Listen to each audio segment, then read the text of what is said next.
ELP, El Fantasmo.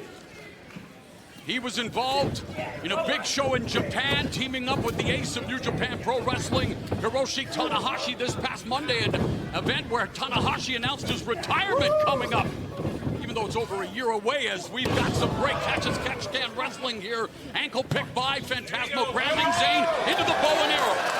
Putting a lot of stress on the lower back. And Zayn quickly goes for the cover. ELP is a guy I'd heard about for many years, Mauro, and then just kind of exploded onto the scene in New Japan, and boy, did he ever make the most of that opportunity. Three-time IWP Junior Heavyweight Tag Team Champion with Taiji Ishimori. He was also a Heavyweight Tag Team Champion with Hikuleo 2 times. And he was a back-to-back Super J Cup winner in 2019 and 20. So yeah, ELP now using the ropes to his advantage. Double, make that a triple jump, using it like the sidewalk. Wow, leapfrogging! Unbelievable agility into the flying head scissors and a tip up. ELP!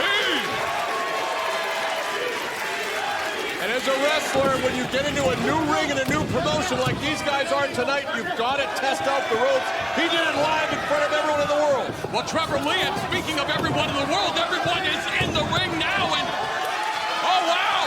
Talk about a Canadian tribute! Things happen in threes! Bret Hitman Hart, these sharpshooters are for you! Referee's over his head right now, I think. Bret Hart actually wrestled for Maple Leaf Wrestling before, as he made his way to WWE from his family's legendary Stampede Wrestling. And Zayn and Romero now double teaming on El Fantasmo, and